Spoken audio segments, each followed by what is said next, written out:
આજરોજ મોરબી જિલ્લા traffic police દ્વારા મોરબીના શહેરના જુદા જુદા વિસ્તારમાં ટ્રાફિકની સમસ્યા નિવારવા જે ગલી રસ્તા અને જૂના સાંકડા રસ્તાઓ છે એમાં લોકો પોતાના વાહનો છે એ બિનજરૂરી રોંગ સાઈડમાં ચલાવી એવી જગ્યાએ પાર્ક કરે કે જે ખરેખર ટ્રાફિકને અડચણરૂપ થાય છે. તો તેવા માટે આજે અમે ટોઈંગ માટેની 2 ટુ વ્હીલર્સ માટેની એક વાહન અને 4 વ્હીલર માટેની એમ 2 વાહનો છે આજે ચાલુ કરેલા છે, જેમાં ટ્રાફિક બ્રાન્ચ દ્વારા એનું સુપરવિઝન કરવામાં આવશે અને કલેક્ટર સાહેબના જે જાહેરનામા છે એ મુજબ જે જાહેરનામું બહાર પાડેલ છે એ વિસ્તારોમાં જ્યાં લોકો ગેરકાયદેસર રીતે બિનજરૂરી પોતાના ટુ વ્હીલર્સ પાર્ક કરી જતા રહે છે તથા 4 વ્હીલ પણ અમુક જગ્યાએ જ્યાં અડચણરૂપ હોય છે ટ્રાફિકને એવી જગ્યાએ રાખતા હોય છે. તો આજરોજ હું મીડિયાના માધ્યમથી મોરબીના શહેરીજનોને કહીશ કે પોતાના વાહનો જે નિયત પાર્કિંગ છે ત્યાં પાર્ક કરે. બિનજરૂરી કોઈ પણ અડચણરૂપ ટ્રાફિક થાય એવી જગ્યાએ જો વાહનો પાર્ક કરવામાં આવશે તો આ 2 ક્રેન આજે ચાલુ કરી છે એના દ્વારા એના વાહનો ક્રેનથી લઈ અને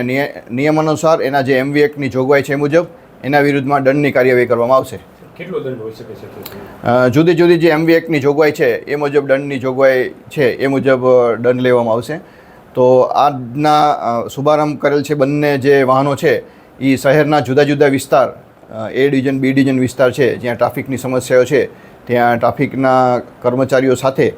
આ 2 વાહનો ફરતા રહેશે અને જો કોઈ એવી રીતના બિનજરૂરી રીતના જે અડચણરૂપ વાહનો હશે એને ટોઈંગ કરીને એના વિરુદ્ધમાં MV એક્ટની જોગવાઈ મુજબ દંડ કરવામાં આવશે. મહાનગરપાલિકા દ્વારા સમયાંતરે જે પણ પાર્કિંગ પ્લોટ નક્કી કરેલા છે ત્યાં એના વાહનો લોકોને કહેવામાં જ આવેલું છે કે આ જગ્યાએ એના વાહનો પાર્ક કરવા, છતાં લોકો બિનજરૂરી અને પોતે કોઈ બી જગ્યાએ જે જગ્યાએ પાર્કિંગ નથી કરવાનું ત્યાં પાર્કિંગ કરીને જતા રહે છે. તો આ વાહનો દ્વારા તેવી જગ્યાએ જ પાર્ક કરે અને બિનજરૂરી પાર્ક હશે તો આ ટોઈંગ દ્વારા કરશું. જે કોઈ દબાણ કરેલા છે એ પણ મહાનગરપાલિકા છે એની જે દબાણ હટાવ શાખા છે એની સાથે રહી અને ટ્રાફિકની ટીમ દ્વારા એ પણ દબાણ હટાવવામાં આવશે.